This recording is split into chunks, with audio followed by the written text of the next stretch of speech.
Quiet Place is a 2018 film directed by John Krasinski. This is his second full-length feature debut, and I think that it was just a really outstanding effort by him. It stars him, his real-life wife, Emily Blunt, as his wife in the film, Millicent Simmonds, and Noah Jupe as the children. And this film focuses on the Abbott family, whose name we're not actually given in the movie. I pulled that from the credits, but John Krasinski and Emily Blunt star as the parents of this family in a post-apocalyptic world where we see a creature stalking humans that seems to only hunt via sound. We open on day 89 after the first attack, and we see the Abbott family already sort of adapting to the quiet world that they must live in. We see them devise really intelligent ways to exist in this world without making a peep. Now, the tone is established right off the gate. We're immediately in the action with this family. We see them sort of getting prescription drugs in the opening scene for one child who's fallen ill. Now we're immediately shown the creature in the beginning of this movie. So that thrill is kind of taken out, and we instead focus the rest of the movie on the family, this relationship, and how they're going to survive. And it becomes very tense and harrowing.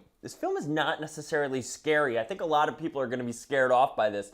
It does offer some jump scares in it, but it's not enough to actually classify this, in my opinion, as a terrifying film. It's more nail-biting, suspenseful, edge-of-your-seat type of horror. Krasinski and Blunt are top-notch acting here. It's amazing how much Krasinski is able to direct in this film without any use of real dialogue. Only a few scenes actually have spoken word, but the rest of it is through facial emotes. Emily Blunt does such a phenomenal job in this movie of really conveying some terror without ever really saying anything. Krasinski's directing here is off the charts, especially with this being his second film behind the camera.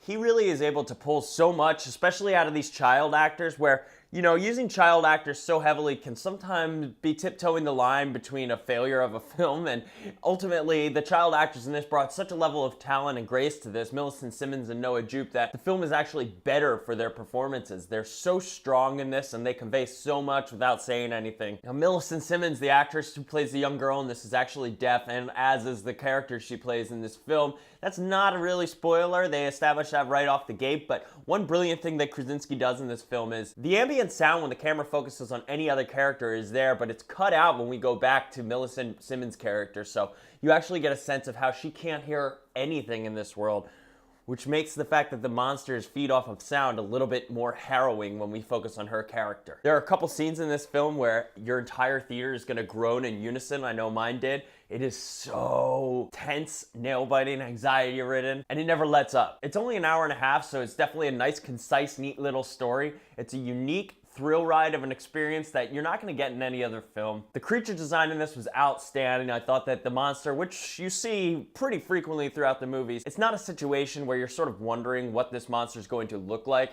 We get that right off the bat. And that's okay in this. It works. And it looked great. For being on a budget of only $17 million, I thought that having a creature look so good was really impressive for this movie to do. Our characters in this film make intelligent, smart decisions, and that's something that we don't really get to see very often in horror, so I really appreciated it. The quiet scenes in this are really allowed to breathe. A couple moments where we actually see our characters speaking to one another really provide a depth of humanity in this that we don't get to frequently, and Krasinski really directs this with such a keen eye that's amazing to see in a young filmmaker who's obviously been acting for a long time, but this film shows amazing promise for Krasinski's future work as a director. It misses on a few notes, and that's okay. The first act took way longer than it needed to, I thought, to set up the story, and it was a little too quiet. The chick behind me was eating Reese's Pieces, so that definitely threw me off a little bit, but that's alright. The cinematography in this is absolutely gorgeous. The farm that this family is living on is one of the coolest settings for a film that I've ever seen. I feel like this film does what Signs does, but maybe a little bit better than Signs was able to. Sorry, M. Night. There are a couple predictable plot points in this, and some plot holes, admittedly, but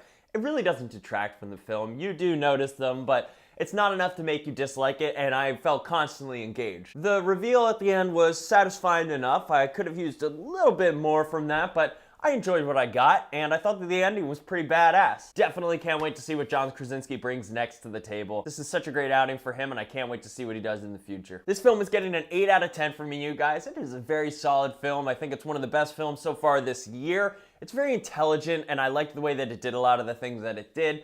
I don't necessarily think that this will be remembered in Oscar season, but I would love to be proven wrong on that. Now it's your turn, guys. Hop into that comment section below. Are you catching A Quiet Place this weekend? If you haven't gotten a chance to see it yet, let me know what you're expecting from it. I'd love to hear from you guys down in that comment section down below, and click subscribe if you like what I'm doing here at the Brown Couch and you haven't already. If you feel so inclined at the end of this video, you guys, follow me on a couple of the social media platforms down below. If you guys want to read some of my writing, please hop on over to my Letterboxd account at GEORGEBCM. If you guys aren't familiar with Letterboxd, Letterboxd is a really cool website where you can set up an account for free and log and review every movie that you see. It's a nice way to keep a little diary of what you've been watching or what your friends have been watching. So I'd love for you guys to follow me on there. I'd also love to see you guys on the STARDUST app if you're unfamiliar with that one. It's a new app where you can download for free, hop on, create an account, and immediately record 30-second reactions to anything that you see, whether that be movies, TV, or a trailer. You guys hop onto that STARDUST app and follow me at George Crow, GEORGECROW. That's 10 letters, 2 syllables, and I'll see you guys over there in just a minute. Thank you guys for watching again at the Brown Couch. I'm George Crow, and I'll see you guys next time.